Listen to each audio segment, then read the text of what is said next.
आज की वीडियो में मैं आप लोगों को ज़रूर बताऊंगी कि मैं इतने कॉन्फिडेंस से अपनी ब्लॉगिंग कैसे करी मथुरा और वृंदावन में इतने चेहरे के दाग धब्बे होने के बावजूद।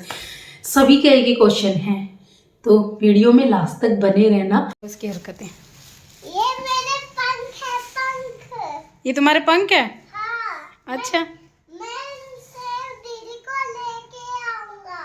इनसे लेके आएगी? हाँ। कैसे? दिलबोझर पकड़ लेगा मुझे। हाँ, डिलबोजर पकड़ लेगा तुम्हें। क्यों? ऐसे? गद्दे के अंदर डाल देगा। कोई बात नहीं, वो तो साइड में गया है। साइड में गया है? हाँ। कौन सी साइड में गया है? जो उधर वो है नहीं उनका घर, उधर से गया है। अच्छा, जो रास्ता खुल रखा है ना, उधर से गया है।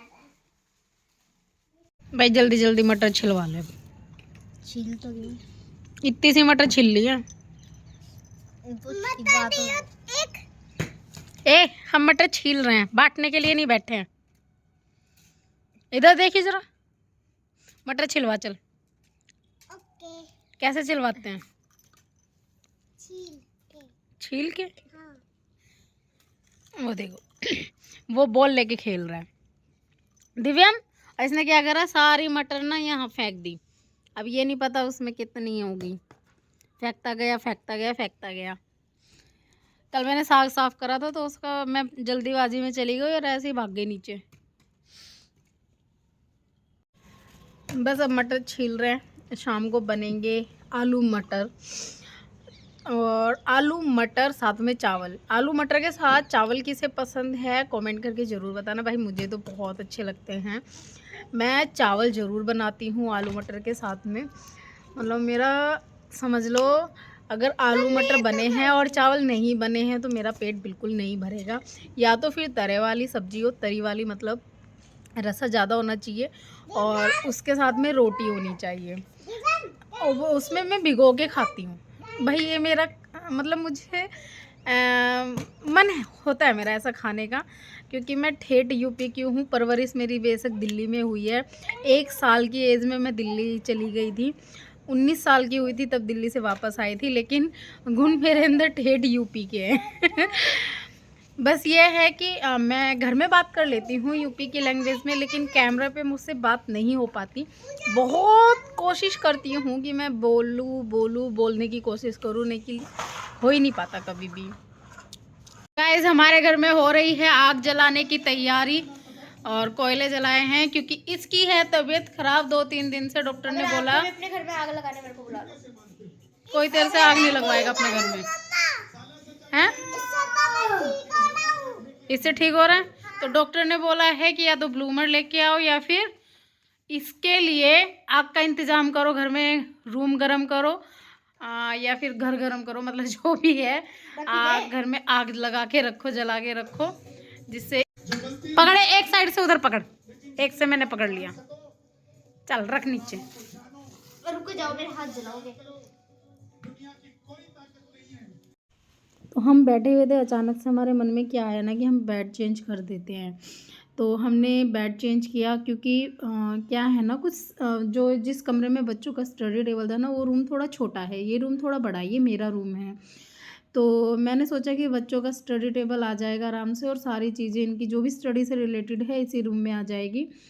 तो हमने जो बेड की जगह है ना वो एकदम से चेंज कर दी। वैसे तो कुछ नहीं करा, जो ये सिरहाना होता है वो ही निकाल के इधर को शिफ्ट कर दिया, और बाकी बेड जैसे थे वैसे ही बस आगे खिसका दिए। रूम में कुछ भी सेटिंग करते हैं तो पता नहीं क्यों अजीब अजीब सा लगता है।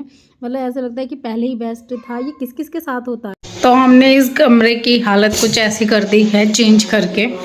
ये बेड पहले यहाँ था, यहाँ से इसको इधर शिफ्ट कर दिया है, और ड्रेसिंग टेबल पहले यहीं था, लेकिन फिर हमने इसको इधर कर दिया था, फिर अब इधर कर दिया है, और इधर ड्रॉर कर दिया है, और इधर अलमारी, उधर स्टडी टेबल, और इसका ये हट गया है जो हमसे नहीं लगा है, और स्पेस काफ़ी निकल गया है। तो मुझे बताना कि पहले अच्छा लगता था इधर सामने से बेड, या एकदम जस्ट सामने अच्छा लगता है। खुद कंफ्यूज रहती हूँ मैं वैसे सामान चेंज करने पे। और आज बहुत सारा मतलब मॉर्निंग के टाइम पे बहुत सारा बखेरा फैला पड़ा है। हाँ, आप सभी के सारे कमेंट्स का आज मैं रिप्लाई करूंगी क्योंकि बहुत सारे कमेंट्स आ रहे थे। मेरे जो ये बढ़े हुए निशान हैं इनको लेके बहुत सारे लोग बोल रहे हैं कि आप इतना मतलब घूमी हो फिरी हो, आपके चेहरे पे जरा सी भी कोई शिकन नजर नहीं आई है कि आपका चेहरा इतना पिगमेंटेशन से भर गया और दाने हो रखे हैं, तो आपको कोई देखेगा तो आपको कैसा लगेगा। देखो, मेरा मानना यह है जिंदगी एक बार मिलती है, बार बार नहीं मिलती है। घूमो फिरो ऐश करो। अगर आप टूट जाओगे, जब आप अपनी खुद की रिस्पेक्ट नहीं करोगे तो दूसरा खाक आपकी रिस्पेक्ट करेगा। अगर आप ये सोच लोगे कि भाई अब मेरे चेहरे पे पिंपल हो गए हैं, दाने हो गए हैं और भाई पिगमेंटेशन हो गई है और मुझे बाहर नहीं निकलना, मुझे दुनिया से कोई मतलब नहीं रखना, तो आप गलत हो। ठीक है, आप अपनी लाइफ एंजॉय नहीं कर सकते। आपने देखा होगा दुनिया में हर तरह के लोग हैं। अब ये हमारा हाथ ले लो, ये 5 उंगलियां हैं, इसमें 5 उंगली बराबर नहीं है। ठीक है, कुछ ना कुछ होता है। अब मान लो किसी को भगवान ने शक्ल बहुत अच्छी दे दी लेकिन उसकी हाइट अच्छी नहीं दी, तो वो वहां एम्बैरेस होगा। ठीक है, किसी को हाइट अच्छी दे दी तो उसे शक्ल अच्छी नहीं दी है, उसके हाथ पैर अच्छे नहीं दिए हैं, तो वो वहां एम्बैरेस होगा। ठीक है, किसी को भगवान इतने लंबे लंबे बाल दे देता है और किसी को बिल्कुल भी मतलब उसके बाल कितनी भी वो जद्दोजहद कर ले बढ़ते नहीं है, तो वो वहां एम्बैरेस होने की कोशिश करता है, भाई मेरे तो ऐसे हैं और इसके ऐसे हैं। तो ये कंपैरिजन छोड़ दो। जो भगवान ने तुम्हें दे रहे हैं ना उसे एक्सेप्ट करो, क्या पता वो कुछ अच्छे के लिए दे रहे हो। और देखो, मैंने आप लोगों को पहले भी बोला था और आज भी बोल रही हूँ, अगर आप अपनी खुद की रिस्पेक्ट नहीं करोगे तो कोई तुम्हारी रिस्पेक्ट नहीं करेगा, चाहे वो तुम्हारे आत्मसम्मान को लेके हो, किसी भी चीज को लेके हो। अगर बार बार आप मन में एक ही चीज दोहराओगे ना कि मेरे फेस पे इतना कुछ हो गया तो मुझे बाहर नहीं जाना चाहिए, नहीं चाहिए, तो ऐसे ही थॉट आपकी लाइफ में बनते चले जाएंगे और आप डिप्रेशन का शिकार हो जाओगे, और कुछ नहीं होगा। अभी देखो, मैं सारी जगह घूमती हूँ, मैं शादी में भी गई थी और मैक्सिमम मैंने नो मेकअप लुक किया था, मतलब हल्का सा फाउंडेशन लगाया, बीबी क्रीम फाउंडेशन, तो मैंने बीबी क्रीम लगाई थी जो कि बहुत लाइट वे में लगाई थी और मेरे जो चेहरे के दाग धब्बे हैं वो सारे दिख रहे थे, तो मुझे कोई प्रॉब्लम नहीं थी। दिख रहे हैं तो दिख रहे हैं, ठीक है, तो कुछ नहीं कर सकते। अब मान लो हमारी रियलिटी कुछ हो रहा है, हम लोगों को फेकनेस बन के दिखा रहे हैं, तो वो गलत है, वो बिल्कुल गलत है। मुझे वहां सबने टोका शादी के अंदर कि प्रीति तुम्हारा फेस इतना साफ था तो ये क्या हो गया, क्यों तुम्हारे फेस पे इतना मतलब कैसे। तो मैंने सबको एक जवाब दिया कि कभी मैंने सोचा नहीं था कि मुझे दाने निकलेंगे, लेकिन निकल गए। अब निकले हैं, कभी भरी जवानी में नहीं निकले। जो एज होती है टीनेजर, उसमें कभी मुझे कोई दाना पिंपल कुछ भी नहीं निकला। अब जब मैं 30+ की हो गई, मतलब 30+ हो गई है, तो अब मुझे ये पिंपल्स ये सब कुछ ये हो रहा है। क्यों हो रहा है? कुछ कारण होगा तभी हो रहा है। ठीक है, अगर मैं यहाँ पे सोच के बैठ जाती कि मुझे नहीं जाना शादी में, यार मेरा फेस ऐसा है, मैं एंजॉय नहीं कर पाती अपनी लाइफ के साथ, एंजॉय बिल्कुल भी नहीं कर पाती। वो मैं इसी चीज में रहती कि यार मैं नहीं जाऊंगी, बिल्कुल नहीं जाऊंगी, मेरा फेस बिल्कुल खराब हो रहा है, मैं नहीं जाऊंगी। ऐसा मत करो। वो और भी ज्यादा कहते हैं ना, जितना हम ये सोचते हैं ना कि हमारे साथ ये हो रहा है, वो हो रहा है, ये हो रहा है, वो उतना और ज्यादा होता है। तो पॉजिटिविटी लाओ अपनी लाइफ में। जितना आप पॉजिटिव सोचोगे, जितना आप पॉजिटिविटी बढ़ाओगे अपनी लाइफ में, उतना आपके लिए अच्छा होगा।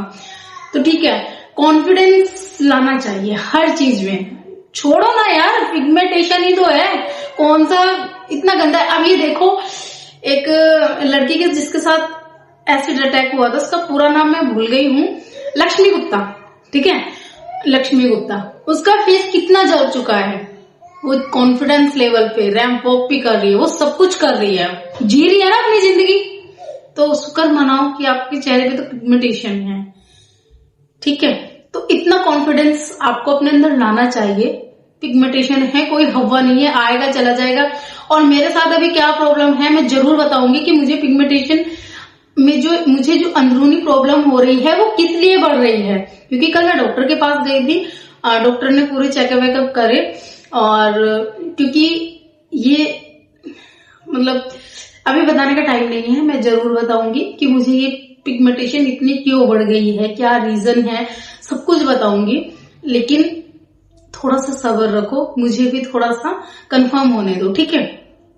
तो बस यही चीजें हैं, लेकिन अपने अंदर एक कॉन्फिडेंस लेवल लेके आओ और अपने आप को ब्रेव दिखाओ, ना कि रो रो के मर जाओ, ठीक है। तो मिलते हैं नई वीडियो के साथ में। आई होप जो मैंने आपको बोला है वो आपकी समझ में आए। मरो मत पिगमेंटेशन के लिए, अपनी जिंदगी जीना मत बंद करो, खूब एंजॉय करो और लाइफ को सेट करो, ठीक है। तो मिलते हैं नए वीडियो के साथ में। आई होप आप सभी को अच्छी लगी हो। जय श्री श्याम, राधे राधे, जय श्री कृष्णा।